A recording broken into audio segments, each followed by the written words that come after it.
What's up, YouTube? My name is Josh Sundquist. I'm a YouTube partner and a motivational speaker. I'm thrilled today to be in New York City with 9-time Grammy Award winner John Legend. John, thanks for being with us. It's good to be here. So this is how it's going to work. We're going to be talking about education today. Okay. In the last several days, thousands of people around the world have submitted questions on YouTube. Nice. The YouTube community has also voted on which questions they like best. Those are the ones we're going to be talking about. Cool. I'm excited to see what they've come up with. All right, rock and roll. First one is a video question. Okay. Hi, I'm Camarado, and I just wanted to know if when did you start caring about education? Well, I guess when I was a kid, I cared about my own education, but I didn't really think that deeply about how it affected so many other kids. When you're in school, I think your main focus is just trying to get by, trying to get good grades, trying to get your homework done, trying to do well in the next test. And then actually when I was in high school, I was president of the student body in my high school. Nice. And one of the things that I wanted to do was start a tutoring program so that kids who were doing well in school could help those who weren't doing so well and who needed help. So I started this thing called the peer tutoring program. And you know, at the time, I didn't realize the situation in my school that, you know, like 500 kids would start the freshman year class, but only, 250 would graduate, something like that. Yeah. And I didn't know I was attending a school that would be classified as a dropout factory at the time. And I was in the advanced placement classes, so I was surrounded by a bunch of smart kids, and we had the best teachers in those classes, and really rigorous work. But I didn't realize, in the lower, ranks of the class, there were a bunch of kids that were getting left behind and dropping out. And I actually didn't become familiar with those statistics until I graduated and noticed that the class was a lot smaller than it was when I started. And I thought, oh, maybe they went to a different school. I didn't know what happened. Yeah. But what's happening in way too many schools in this country is a bunch of kids are dropping out of high school. And that phenomenon is particularly concentrated in some of our poorest communities and communities where kids need an education the most. And I started caring about poverty a lot, growing up. I would read about poverty. I'd read about, Martin Luther King and what he did to fight for rights and for justice. And he would lead things like the Poor People's March. And he cared about economic inequality. And I've always cared about that issue. And the more resources I've gotten, the more power, the more fame, the more influence I've gotten, I've always wanted to use that to help people who are in poverty. And the more I looked into it, the more I saw that the most effective way to break the cycle of poverty, to make transformative change in someone's life, when they're stuck in something, when they're stuck in a situation they need to get out of, the best way to empower them is to make sure they get a good education. And unfortunately, in America and in many places around the world, far too many people don't get a quality education. And more likely than not, if they don't, they're doomed to be stuck in poverty. Gotcha. Here's our next question. It's a text question from Monique in New Jersey. Do you think improving the American public education system will in turn help combat poverty? And if so, where do you think education reform should begin? Yeah, I mean, as you can tell from my last answer, I think education can have a very significant impact on changing the situation with poverty. If you give someone the power to know about their surroundings, the power to get a good job, the power to really understand the world around them, then it gives them the power to get out of poverty. But a lot of times people say we have to fix poverty before we can fix education, because these kids come to school, they're poor, they have families that may be barely literate or may not understand how to properly prepare their kids for school. And they say, if we don't fix all these surrounding conditions in their neighborhoods, then there's no way we can fix the schools. But my argument is, and I think the argument of many education reformers is, that the only way we're going to fix poverty is to fix education rather than vice versa. Yeah, that's the way to break the cycle. Yeah, and once you decide that, the government and society has a huge influence on these kids for 7, 8 hours a day, 6, 7, 8 hours a day. The bulk of their awake hours are spent in school or doing homework. That means that what goes on in that setting is going to have a huge impact on their lives. And to the extent that we can control those surroundings and make those surroundings the most conducive to learning, the most productive, the most enriching for these kids' lives, we can truly change their lives. All right, next question. Another text question from Claw in Utah. He says, studies show that a person's home life is more important than school in predicting academic success. Mm-hmm. As we reform schools, how do we ensure that home life supplements like social service programs work with schools to boost achievement? I agree that home life is a huge factor in a kid's life. You can pretty much predict how well a kid's going to do in life based on, poverty level, based on the neighborhood that they grow up in, based on the education of their parents. Those factors are usually very reliable predictors of someone's future success.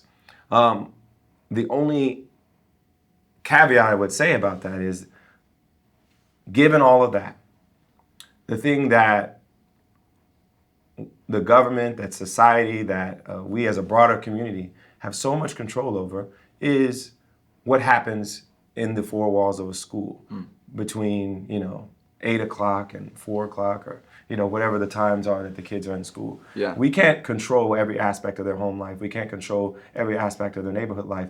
But what happens in the school is actually very impactful on a kid's life. Yeah. And a lot of kids come from poverty, come from tough neighborhoods, come from, parents that didn't go to college and do well. And a lot of them are concentrated in school environments that are really good and doing great work. And so the question we can ask ourselves is, we know that, poverty has an impact on these kids' lives. We know that their parental situation has a big impact on their lives. Some of them have single parents, all these things. We know all these factors. But if we take those as a given, what can we change? What can we control? What can we impact? And what I've seen with schools that are being successful around the country, that those schools can change the trajectory of those kids. Where we would expect them to do poorly in life because they come from poverty, these schools are changing that trajectory. They're sending them to college despite the odds. They're getting their test scores up despite the odds. So that shows me that an effective school with effective leadership and great teachers can change the trajectory of these kids' lives. So we can keep saying, until we fix poverty, we can't fix education. But we know that schools around the country are saying, despite the fact that these kids come in with all these disadvantages, we're going to educate our kids and we're going to not accept no for an answer. Yeah. And the schools that are succeeding are doing that because they go in with that mentality that we have to raise our expectations for these kids. They can do better than what people thought they could do. And they're proving that that's true. So education is the place to focus. I believe that. Yeah. And I still think it's important that our social services are intact. And a lot of the schools that are doing well are doing so because they're taking the emotional life of the kids into account as well. So they understand these kids have traumatic circumstances sometimes at home. So they have more robust counseling. Take the whole kid's well-being and their health into consideration as well. So that doesn't mean all you care about is schools and you don't care about their emotional and physical well-being. It's not an either-or question. I think it's more of a both question. Yeah, that there can be a holistic approach to Yeah, education. absolutely. And there are plenty of schools that I've seen that are very successful at taking that holistic approach. But no one wins by saying, well, until you fix all those other things, you can't fix the schools. No one wins by doing that. We have to say, let's do both. Sweet. Next question. Another text question from Coffee Cream in Van Nuys, California. What volunteer work can we do to help raise awareness about the importance of reading? Well, reading is so important, and you'd be amazed at how poorly some of our kids do on reading tests, how many of our schools, how many of our kids go even to high school being functionally illiterate. We need to make sure that our kids can read before they can learn anything else. Yeah. And so volunteering to help with that is important. A lot of the schools I work with offer tutoring programs for the kids where community members can come in and volunteer. And my theory is that any person who has the ability to help out should figure out a way to get in touch with a local school in their community and say, what can I do to help? We have to realize that these kids are our kids, Yeah. We have to, that saying, it takes a village. I think that's a real thing. Yeah. Our communities need to take ownership of our schools and say, it's important that these schools develop and produce kids who are going to contribute to society. And the only way that's going to happen is if we say we're all in this together and we want to make sure these kids do well. Even if they're not your flesh and blood, they're part of your community, and they're going to affect the health and the well-being of your community for a long time. So anybody who has the ability and the resources to tutor, to donate, to do anything they can to help their local schools, I think it's a great thing to do. All right, next question video. Hi, I'm Chris from San Diego, and I was wondering, in economically disadvantaged families, there's a lot of pressure to start working full-time as soon as possible. How can you change the thought process to make education more valuable than earning money for a family that really needs it? Well, that's a good question. I'm not that familiar with that issue. Even in my family, we didn't have a lot of money, and I needed to work in high school and in college to survive. My parents didn't have enough to even if I just wanted spending money to go to McDonald's or whatever, Yeah. or if I wanted to buy a pair of shoes that I wanted, the only way I was going to get that was by working. So I worked throughout high school as soon as I was old enough to do so, and I worked throughout college. And I think that's the reality of a lot of kids' circumstance. And you hope they'll be in a situation where they don't have to do that. But the reality is that a lot of kids will have to work. But I think most parents understand the value of a good education, even if they didn't get it themselves. Most parents that I encounter, even if they didn't go to college, they want their kid to go to college. Most parents, I was a part of the film Waiting for Superman, and you'll see in the film, a lot of these families are struggling. They know they didn't get the kind of education that they would have hoped they could have gotten, but they want better for their kids. Yeah. And I would say most parents that I encounter, even in the poorest of situations, they want better for their kids, and they want them to do the best they can. And they know that college is a part of fulfilling the American dream, and they want that for their kids. Yeah. All right, next question from Melissa in Seattle. While I appreciate anyone who cares about public education, I wish you considered more voices like Diane Ravitch. Charters, Teach for America, and privatization of public schools are not the only possible answers to failing schools. What do you say? I would say, well, I have considered Diane Ravitch's opinions. I've read quite a bit of her writings, and I'm a little bit frustrated sometimes because when I read her writings, it strikes me that she seems particularly obsessed with criticizing charter schools and saying that any of their results are illusions, or that they're overinflated, and she seems like she's a bit on a mission to destroy the reputation of charter schools. And I feel like the last editorial I read that she wrote in the New York Times, I just saw so many straw men, so many mischaracterizations of her opponent's views, and a significant amount of intellectual dishonesty in her writing. So it made me wonder, well, what's her mission? I don't understand what her goal is if she's not making arguments that are based on kind of a well-rounded view of the facts. The facts are, there are some charter schools that are successful. There are some charter schools that are not. Mm-hmm.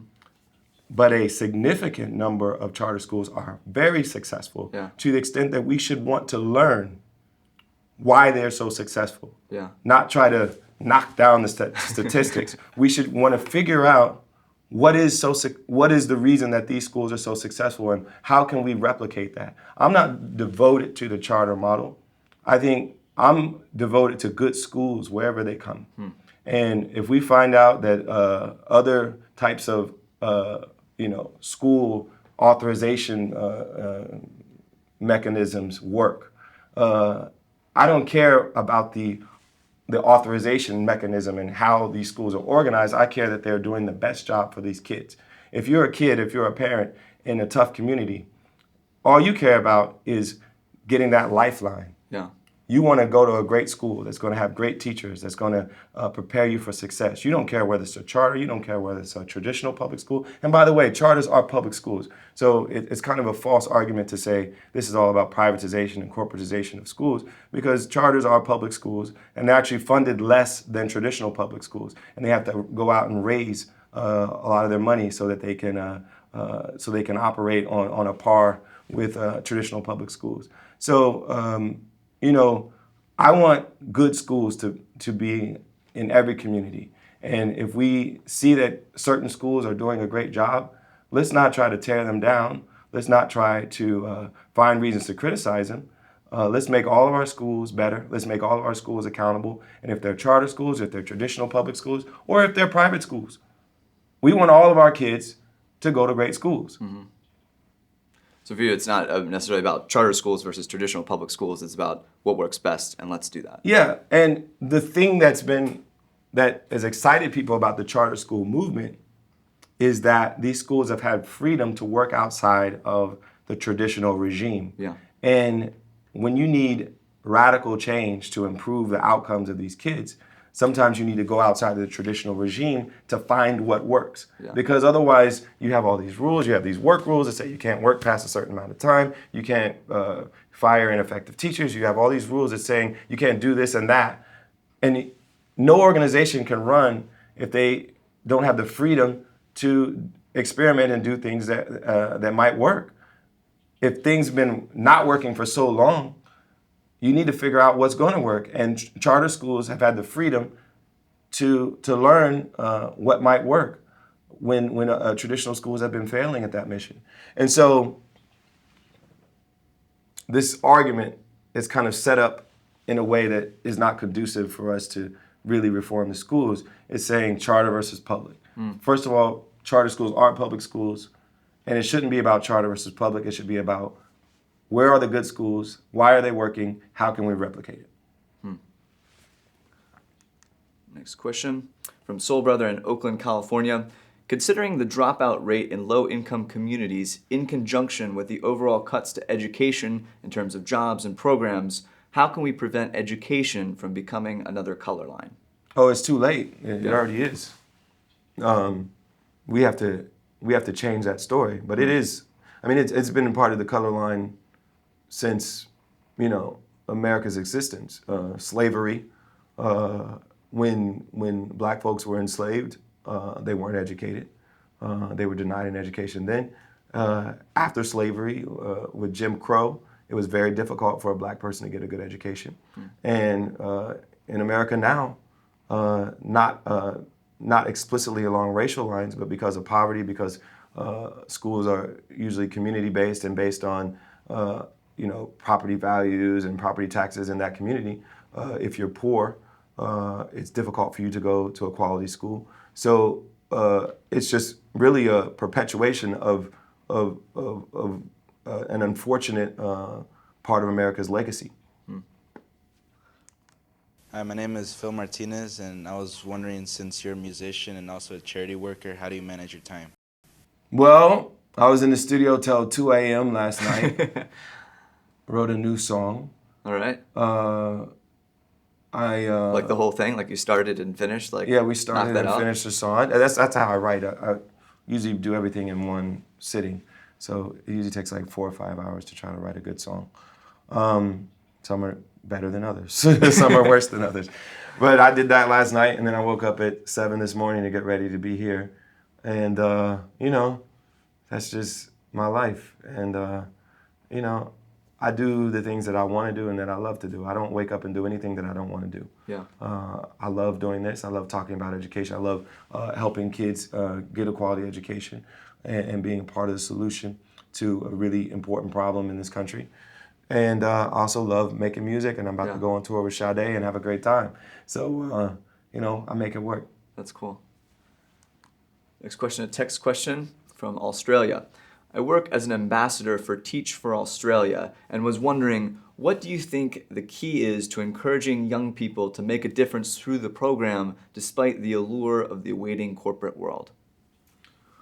Well, fortunately for education recruiters, not fortunately for the country, but we're in a bit of a recession. Yeah. And it's a pretty much a global recession. And so young people are finding that it's not so easy to find a corporate job coming out of school anyway.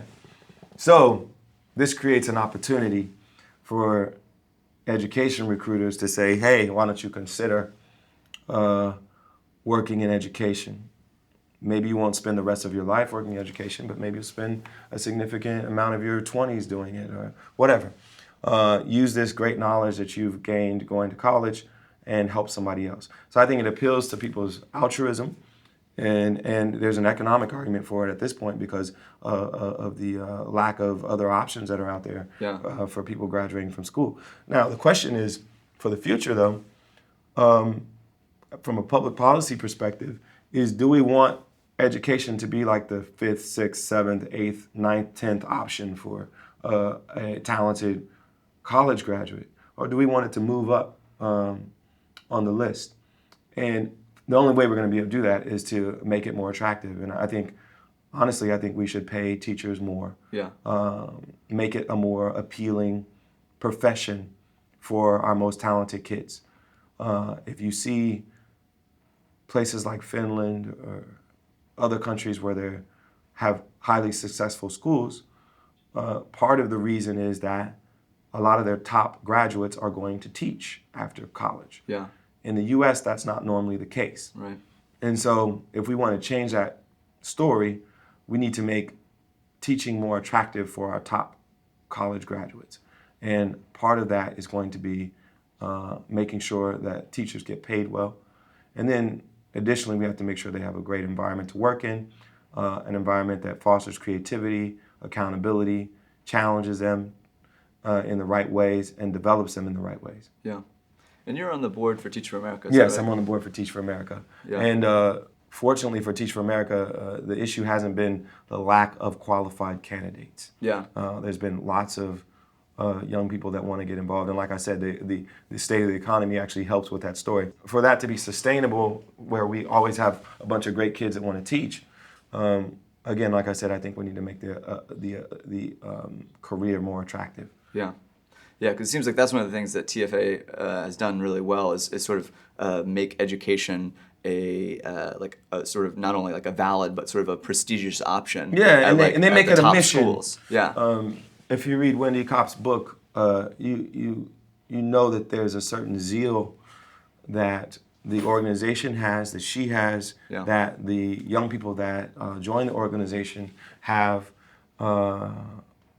They've drunk the Kool-Aid in a certain sense, in a good way. They really believe that real change can happen if we're serious about it, and if we devote ourselves to putting a great teacher in every classroom, to putting great school leaders and great superintendents in charge that are really interested in raising the expectations and raising the bar for the schools.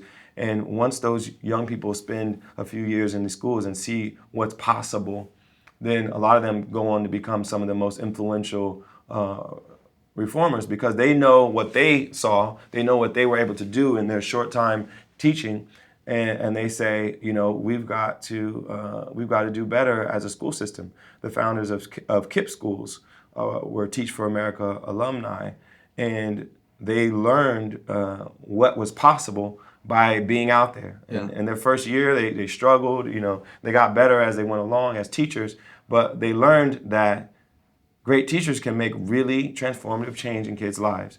And they wanted to have a school system that fostered that and developed that. And they founded one of the highest performing groups of charter schools in the country, and I believe the largest group, which is KIPP schools. And they do amazing work.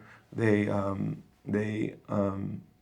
are highly accountable. They measure themselves on any number of factors like college graduation rates, high school graduation rates, test scores, all these things. They really want to make a real impact, and they set their expectations very high.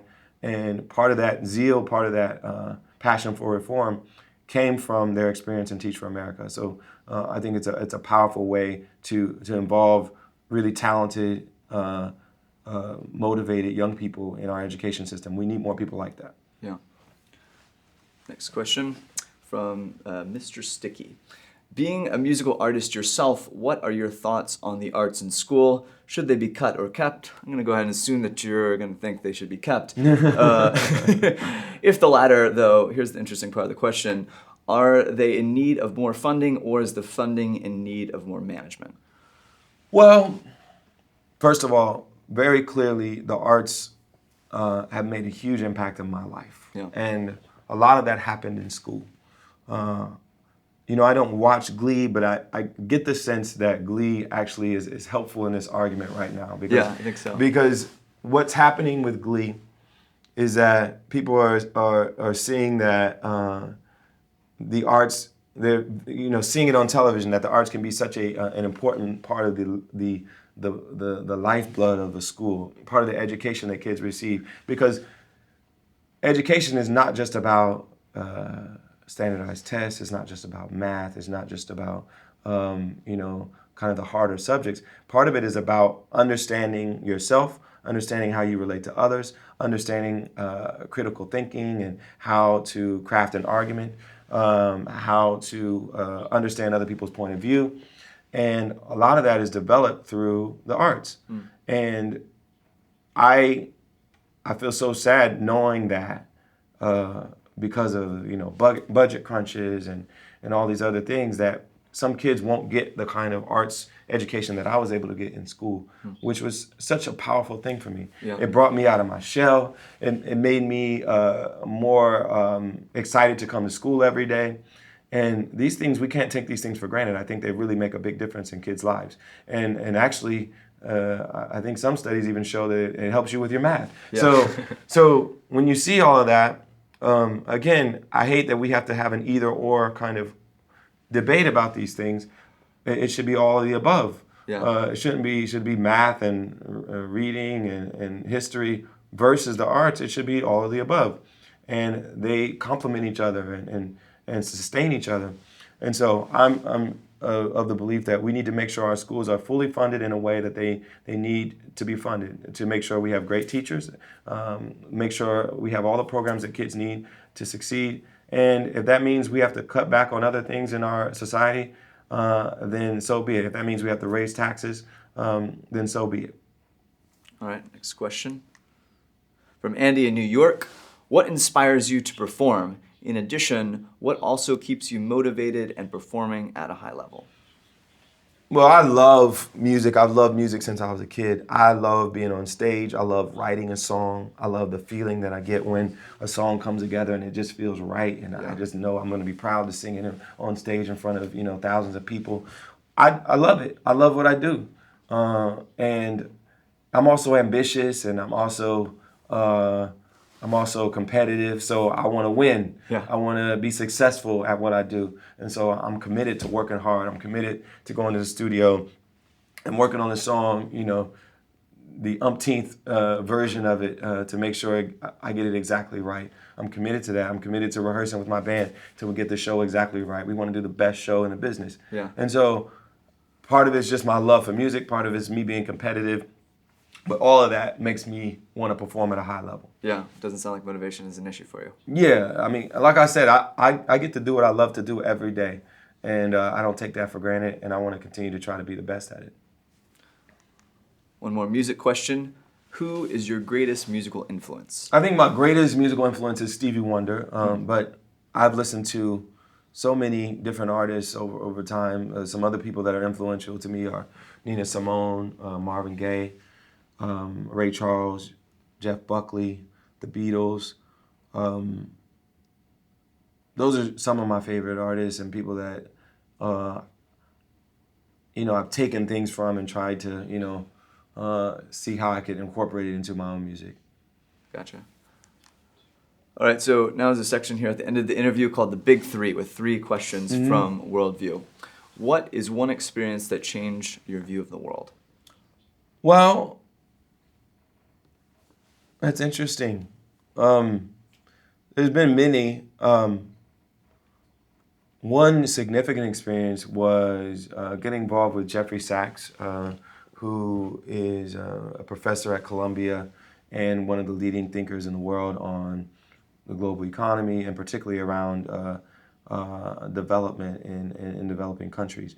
And I read his book called The End of Poverty, and then I found him after reading his book and said, you know, I would love to do some work with you all and see if I could help out. I went on a trip with his organization to Ghana and to Tanzania, and we ended up adopting one of the Millennium Villages in Tanzania, and started the Show Me campaign as a response to what we saw when we went out to Africa. And so I would say that was a significant experience in my life that really changed my worldview and made me more and more committed to fighting poverty around the world. Yeah, it sounds like it was a big influence Yeah. on your work. Here we go. Number 2 of the big 3. If you could ask any world leader a question, what would it be and who would you ask? Well, I guess right now, I would love to sit, you know, I'm friendly with President Obama, but I haven't really gotten to sit with him since, you know, when he was a senator and he was still thinking about running for president. Yeah. And I would love to sit with him for an hour and have a candid conversation about what's going on in America and what's going on in the world. I feel like we're at a really interesting time right now. Yeah.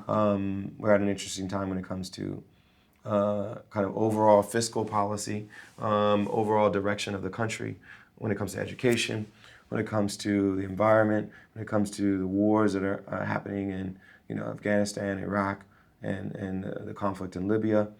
There's so many interesting things going on in the world, and President Obama has, you know, all this intelligence, his mental intelligence, but also the intelligence that he's hearing from, you know, the CIA and all these other sources. Yeah. And it must be interesting to talk to someone who knows so much about what's going on in the world and see what their perspective is on how to fix it. And I would love to have a candid conversation, you know, outside of the kind of gotcha politics that, you know, he has to be wary of when he's in interviews. I would love to just have a candid conversation about it. Yeah.